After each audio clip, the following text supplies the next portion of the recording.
I really try to connect with like-minded people and people that I know that's like really booming and growing and shining in the field. And Lauren is one of those people. I just thought Lauren was amazing. And she's also a Texas social worker. And I just came to Texas. And she's a school social worker, so I get a lot of questions about school social work. So I know a little bit about school social work, but I'm not an expertise. So I'm like, I need to get my friend Lauren here to answer these questions.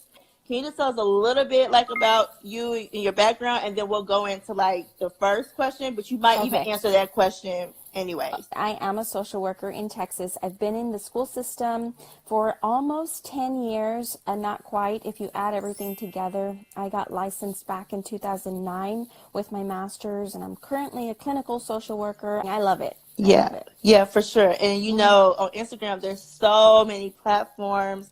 There's so many people like with their private practice, which I think is just a bomb. I just love how social work is really booming. Like back in like 2007, and you know, I know you finished school a little bit earlier than me, Lauren, or whatever. But I know like when you were in school, when I was in school, like social work wasn't like booming like it is now. Like I feel like a lot of people are coming into it, and people are making social work more of not like such a negative profession. I think that's why it's getting so much more attention now. Yes, my degree's in social work, not both of them, because I do want to clarify that. I get that question a lot. Do I have a bachelor's in social work?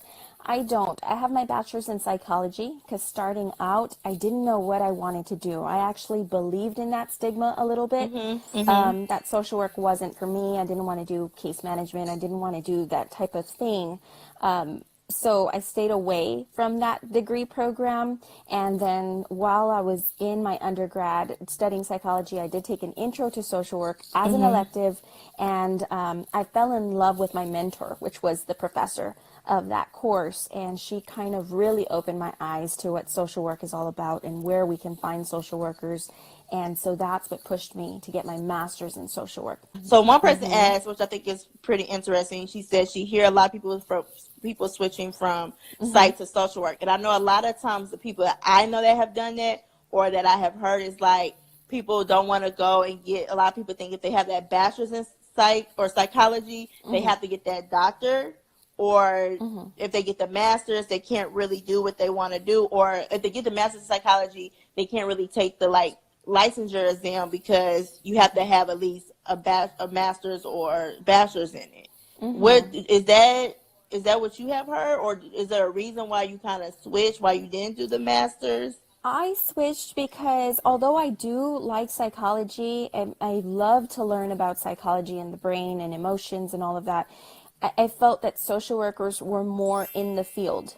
So psychologists do a lot of the research, they do a lot of the, and even down to prescribing medication and doing psychotherapy or psychology and psychiatry. So psychiatrists prescribe the medication, psychology do the really old school SOFA type of techniques, and I felt like social workers were everywhere. They were accessible. I've also heard someone tell me that when you go into private practice and you're wanting to go clinical and start billing, social work was more of things that people that had Medicaid were able to utilize social work. So I was like, if I'm going to help anyone, I want to be in populations that are at risk and really needing that help. So I knew social work was, that's what kind of steered me towards social work over psychology. Gotcha. And I saw someone ask here if I had gotten the associates. I didn't. I jumped straight into university level, so I haven't kind of looked into the associates in social work, but I know that it is out there. I don't know if you know anything. And I think it's certain schools that have the associates, so you have to do like your you just have to research because not all schools have it. Most of them are community schools, but if it's not actually social work, it might be like social service or and it's another name for it too. So you kind of answered number 2. Why did you choose the social work field? Is there anything else you want to add to that? Let me see. Well, just the fact that I think you really need to get to know a social worker and kind of get out there and see what they're all about, which is easy to do now with Instagram and YouTube. There are a few YouTube channels picking up just to kind of see what day in the life. That's one of my most popular videos because people didn't know what happens, at least in the school social work field. And then they're like, bingo, that's what I want to do. So it's really just kind of, I had met a social worker and found out what they did, and then I knew that's something I wanted to pursue. So it does take a little bit of research. And I think your day in the life of social worker, Lauren, is amazing. Like, I think it just Thank you. really, I feel like if more social workers did that just so they could just see different types, I think that'd be awesome. Yeah. Okay. So, do you have, oh, well, somebody did ask a question. Could you just stop after your MSW or do you have to get your license? I think it depends, and someone had also answered it. I think right here, Garrow 83 answered it. It just depends on the state. So some Yeah. states do have a school social work certificate or license. So I think New York and some of the northeastern states do have a specific certification for school social work. Texas doesn't. Yeah. You do need to be licensed, though. I guess it Okay. depends on the district at times, but most of them need you to have your licensed masters. Okay. Yeah. And that kind of goes into like our question number 3. Do you have LMSW, LSW, or LCSW? Because we know all states are different. So can you let Yes. them know like what do you have? So I graduated in 2009 with my master's, and I got my LMSW a few days after graduating, because you can test for your master's while you're still in school, as long as you can prove that you have enough hours to graduate, and you can kind of do it forward, which I would recommend to social workers because the content leaves your mind, and it's best when it's fresh.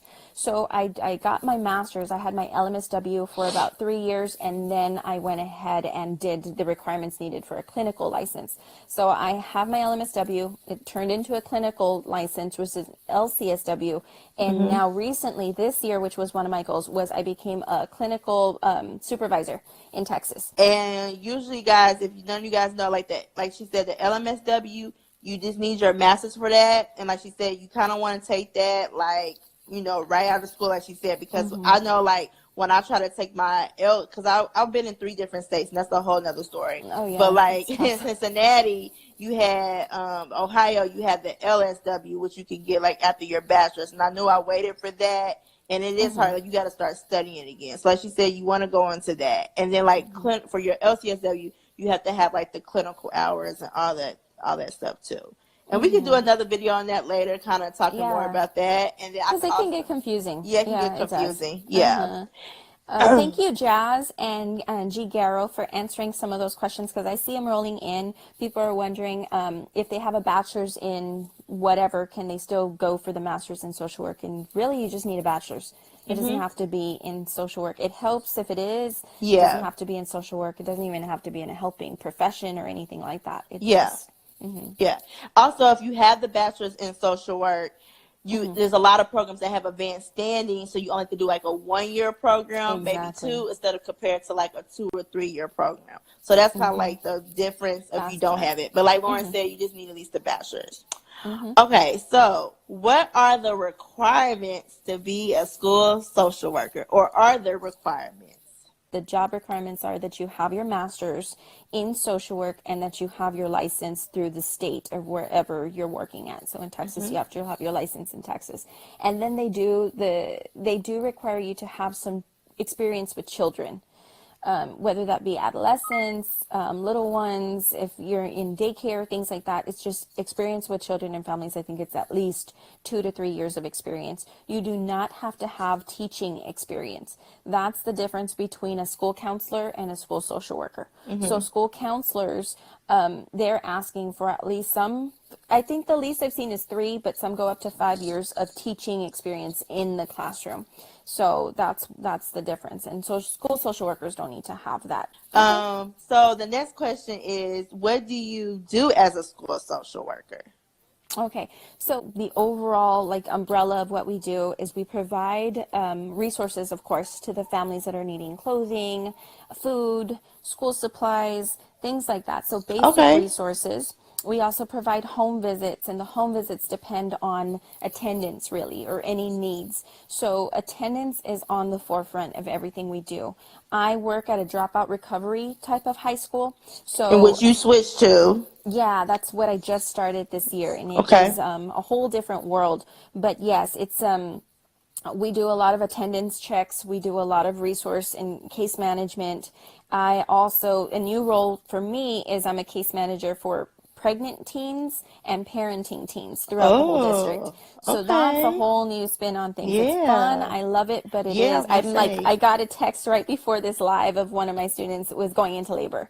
So I'm like so Oh, excited for her. And yeah, and it's kind of a I tough, love that. yeah. There's a push and a pull because they're so young, but then Yeah. you do know that there's hope for them. There's programs out there that they can go ahead and that's my job is kind of showing them what is available for them. Oh, and then I say, but it's just providing a social emotional support for students in the Yeah. school. So that's when someone loses, a family member, when there's a crisis, we have a crisis team that responds. I'm part of that too. So it's a little bit of everything. No day is the same. So it's never boring at I all. like that. Yeah, different. That's cool. That's cool.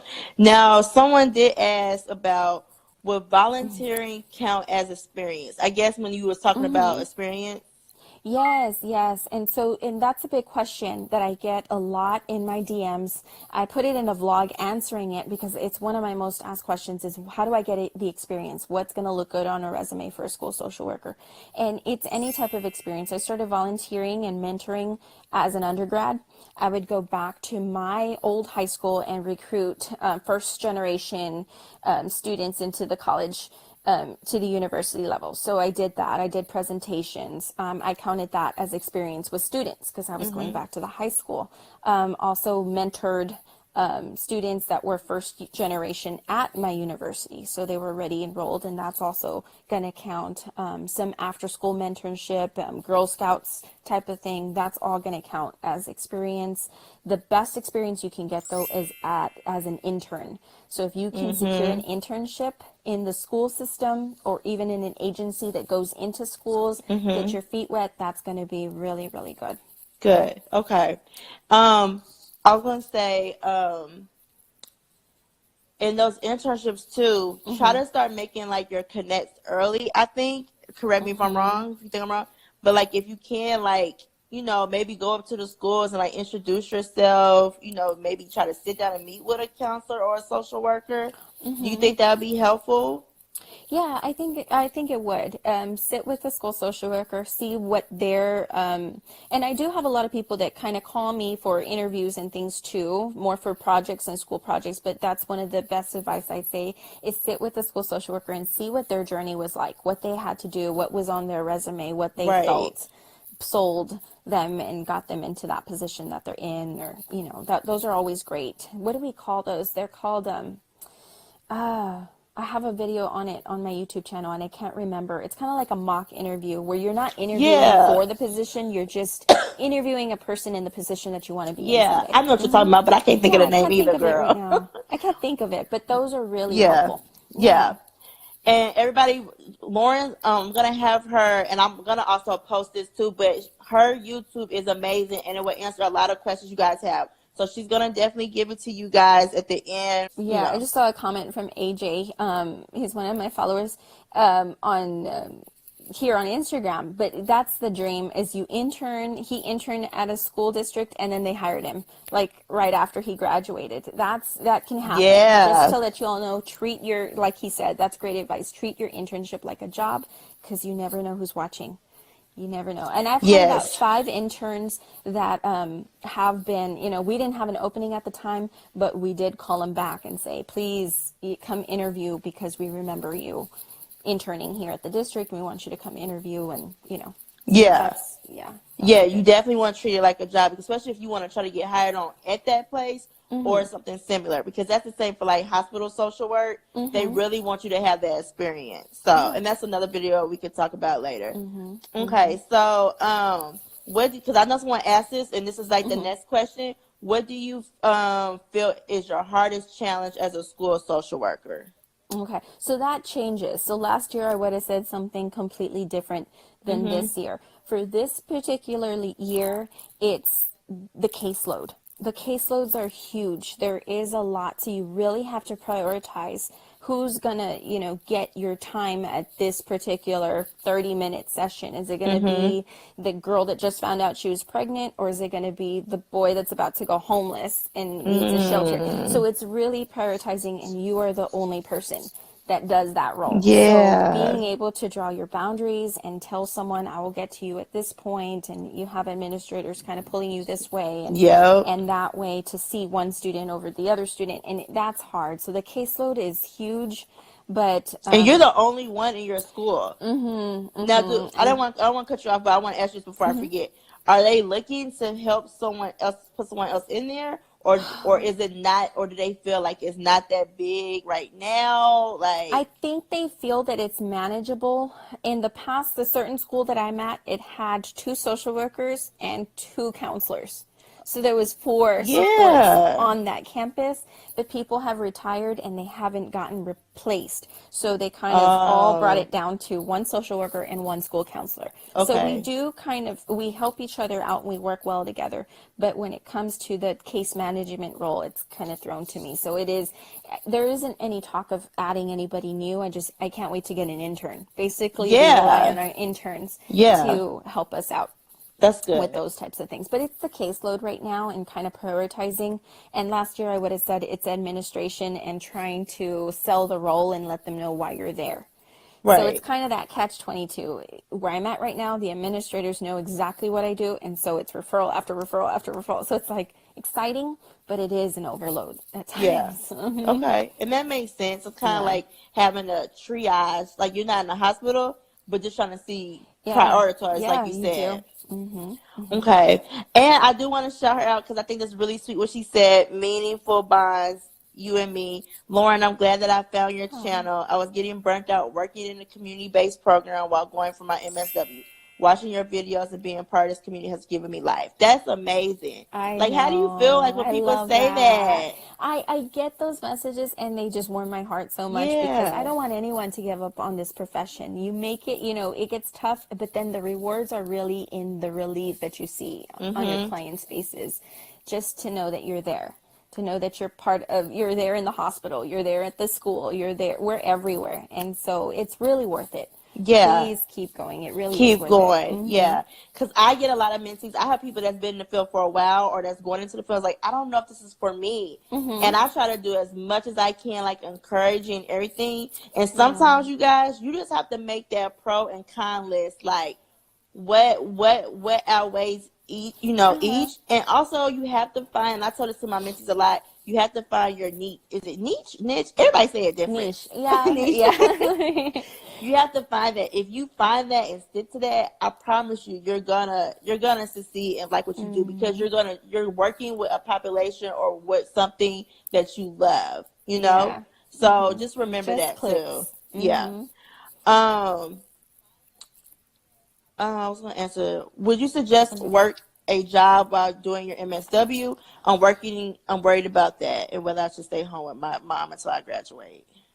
Oh, I didn't work during my MSW. I just focused solely on the MSW because the work will come.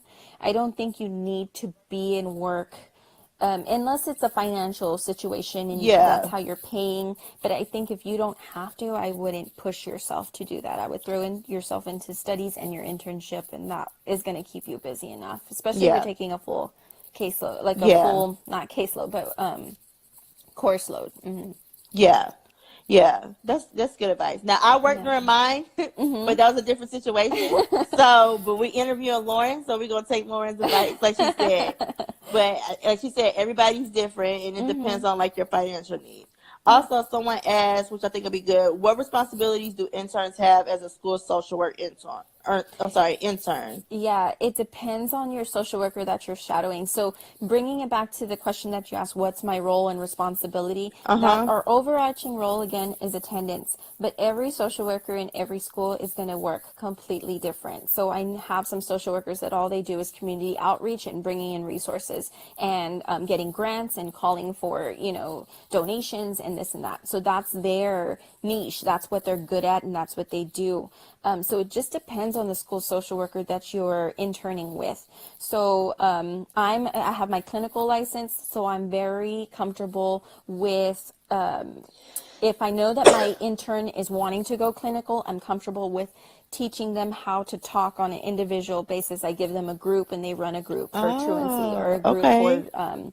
study skills, or whether it be coping skills, social skills, whatever it is. So they typically will run a group, and they'll shadow other social workers for sure. I have them shadow a high school social worker, a middle school social worker, and an elementary social worker, so that they can get a good idea of what each one of us does. And they'll see that it's completely different. We meet with alternative school students that are placed for behavior reasons. They'll have a caseload of about, I'd say, 8 students that they meet with, that we kind of collaborate with and do consultation over and things like that. So they'll have 8 individuals and then a group, and then typically like a something school-wide intervention that they put together. So we keep them very busy.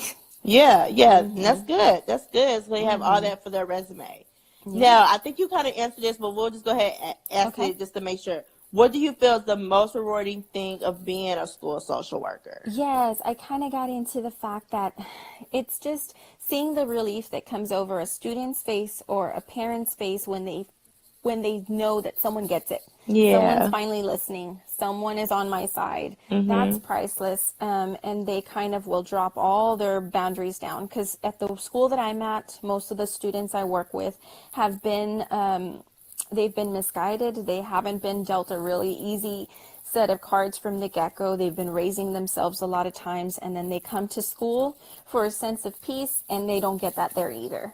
The administrators target them, try to push them out of school, try to kind of shuffle them back and forth, and that's their take on what school is. So once they get to me, it's a different person. It's like a different color, and they're like, wow, like I didn't know people actually cared. So it's really good to kind of they let down that boundary, and they build trust with a professional. And that's when I do claim over and over, I'm a social worker, because they will tend to want to say, oh, my counselor. It's like, I'm a social worker. It's advocating for myself, letting them know I'm a social worker. Yes. Which is really nice, because now I have students saying, I want to be a social worker. Yeah. So even in the high school age. So that's nice. It's nice to see that. That's awesome.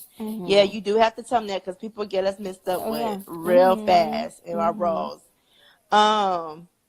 So I do want to answer Grant's question real fast. Lauren, do you typically have BSW or MSW interns? Would you treat each level of intern differently as far as responsibilities? Yes, I've had, most of my interns are MSW, but I have had one BSW. It depends on their level of experience and how much they want to learn. For BSW, she presented herself more as a graduate student. She knew she wanted to go into her MSW, like the straight, fast track, the advanced placement. So, and she wanted as much responsibility. So I try not to overload a BSW, because I know that they haven't really gotten into some of the, they're more generalist. So for that generalist, I try to keep it real general. It's less clinical, less individual. They might have like maybe 3 individual clients to see, and then they're doing more groups, and they're doing more shadowing and case management.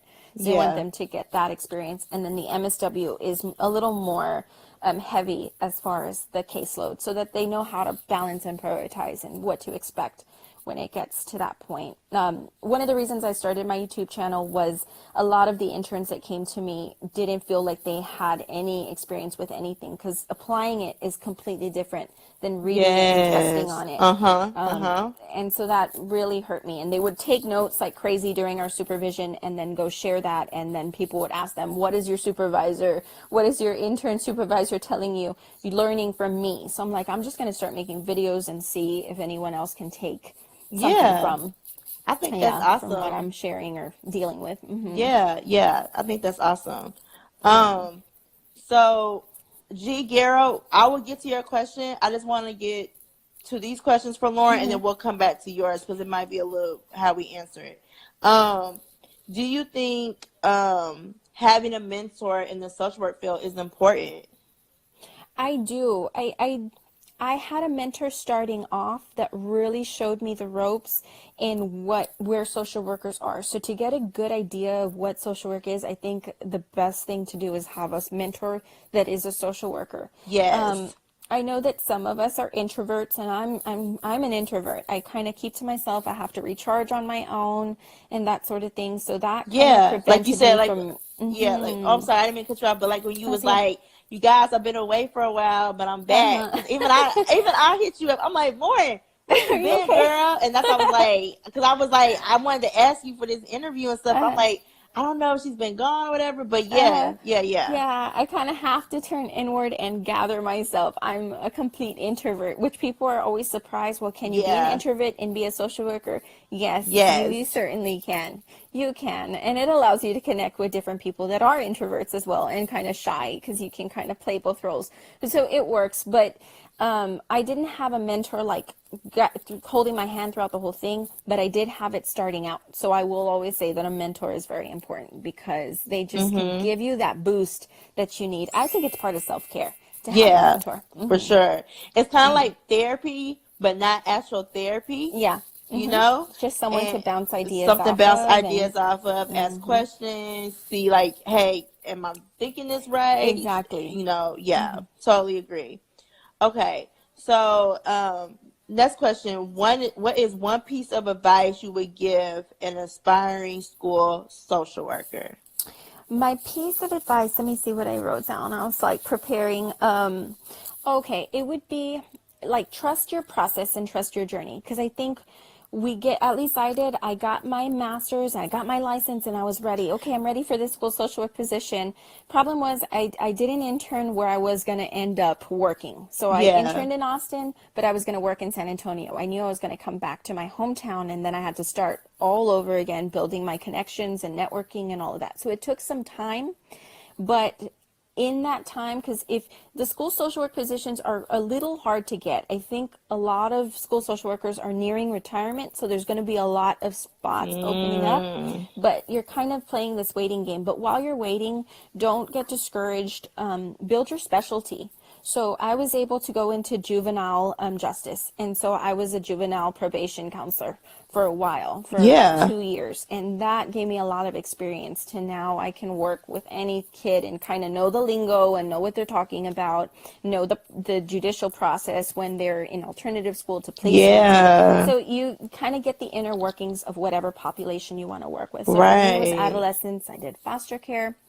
I did juvenile, and I did special ed. So I kind of, those were my, and addiction. So those were my specialty, and that's what sold me when I was in my interview for school social work, is they kind of saw all those pieces come together. And then that's what I really think landed me the job, because I think I interviewed against 12 other people, and I was Yeah, one of the youngest. So I was like, I don't think I'm going to get this, but I think it was that realm of experiences. So yeah, trust your process. Don't expect a school social work position right off, but right. build your specialty and get a good realm of experiences to write down on that resume, and you'll Yeah. land the spot.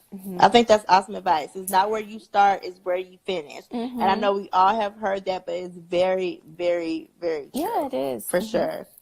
Um, and what is one piece of advice you would give to a social work student Okay. new to the field or seasoned social worker? So just social So work overall. okay, well, I did both. I did all three. So for Okay. students, like you said, shadow.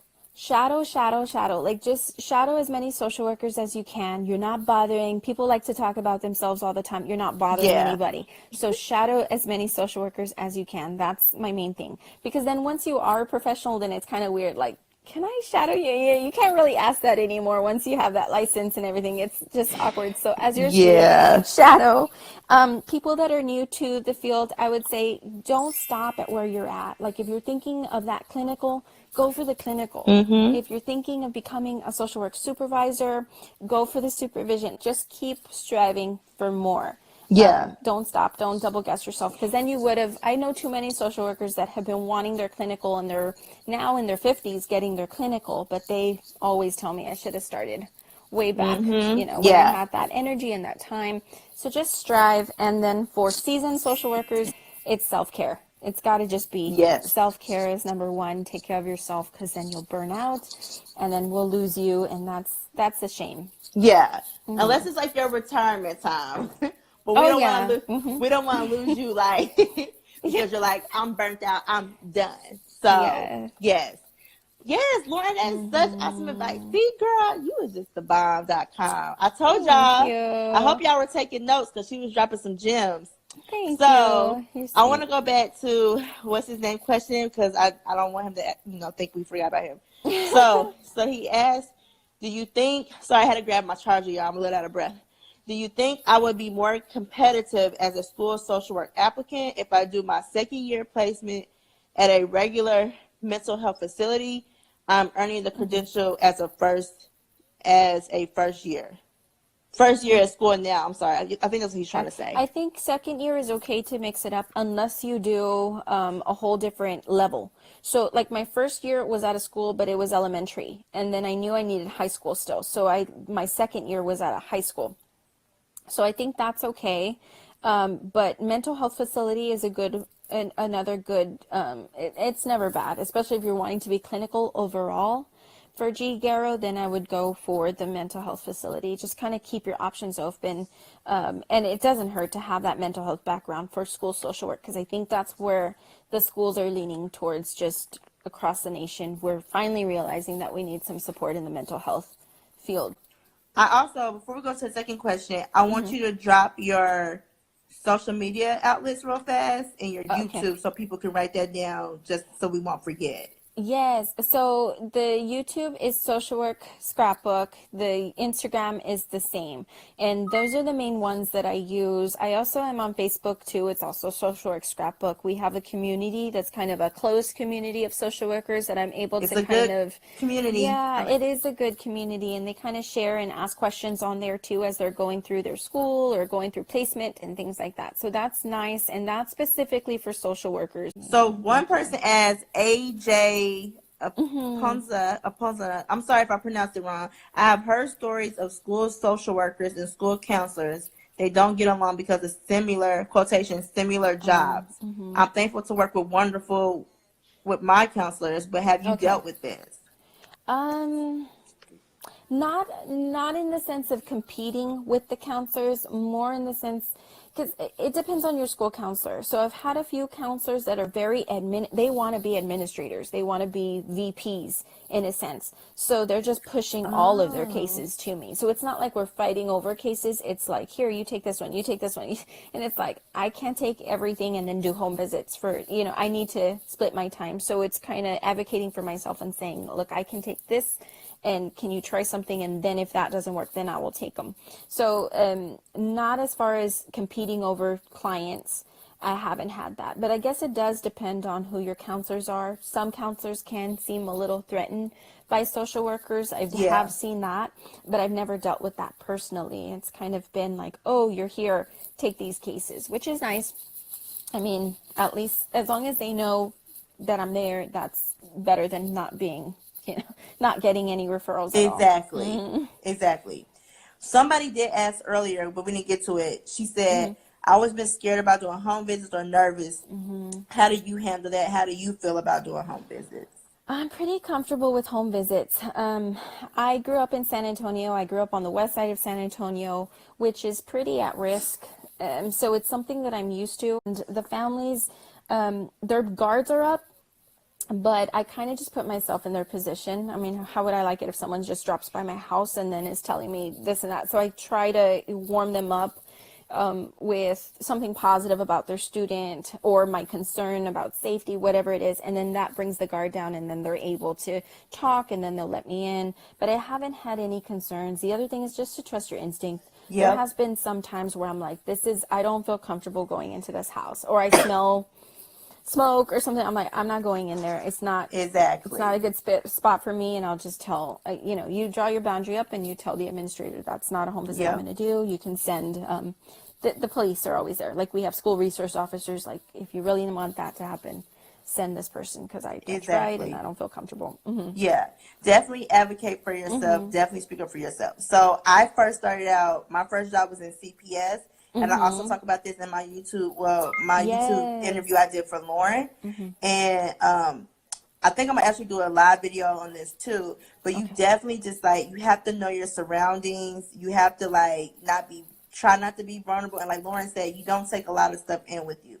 All you need is, if you have your work phone, your personal phone, and a pen and paper, that's it. And also, I think it's kind of different with Lauren's home visits compared to like my home visits. I'm Yeah. CPS, so people automatically thought I'm coming in there taking their kid, I'm invading their space. So Oh it's a yeah. different type They're of defensive.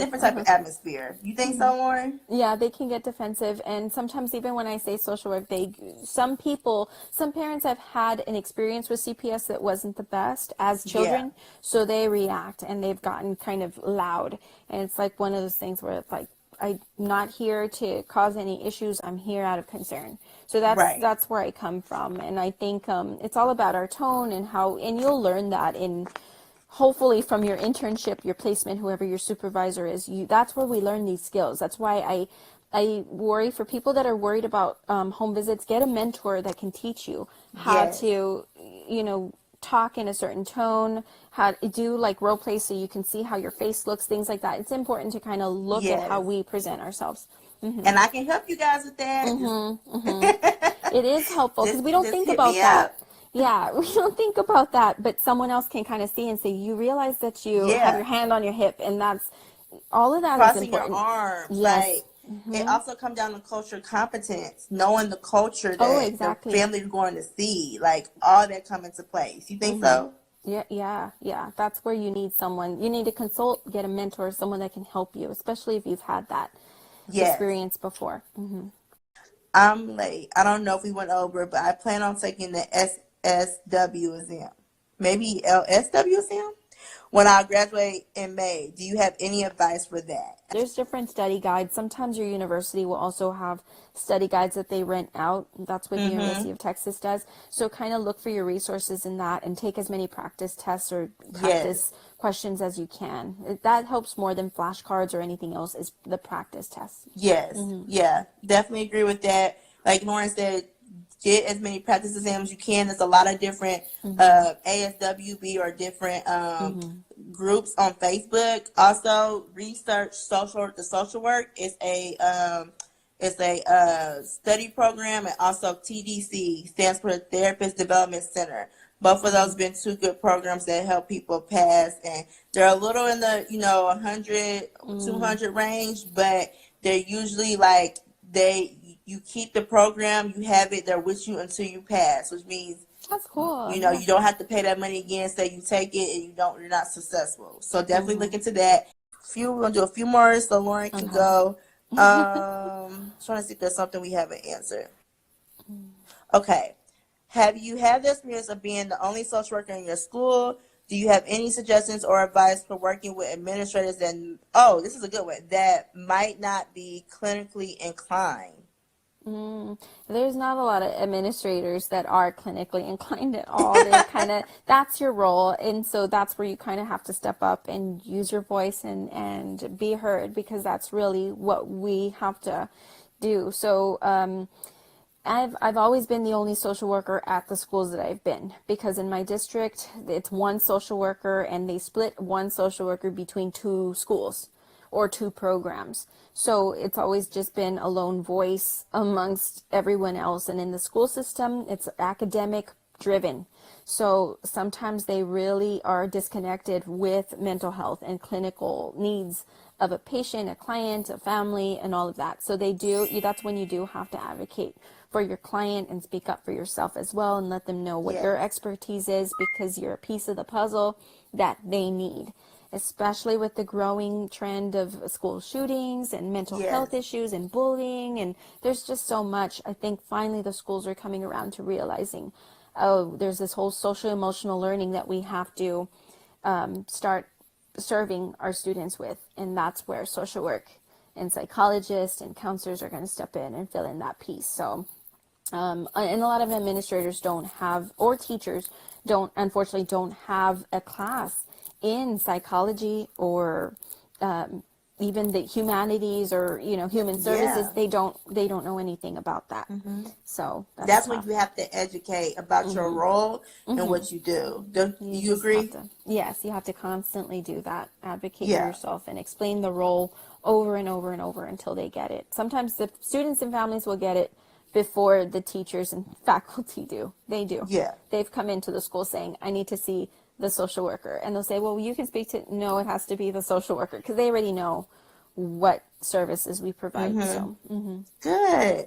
Okay, we're going to do 2 more questions, Lauren, and I'm going to let you go. okay. I'm trying to see if it's something we haven't answered. So someone said, thank you and yes to the video between school and medical social work far as choosing a field placement for my MSW program. Okay. So they like me and you, Lauren. Yeah. Okay, someone said, just joining. What school did you go to and would you recommend that school? Yes, I would recommend it. I went to UT Austin, which is now the Steve Hicks School of Social Work, and I would recommend it, especially for social work. I think we're number 9 in the nation, and we kind of stay in the top 10, so that's nice. They're very research-based, and they do have a really great clinical program, school social work program. They just provide a whole different internship opportunities, like the sky's the limit. So that it's a great place to learn.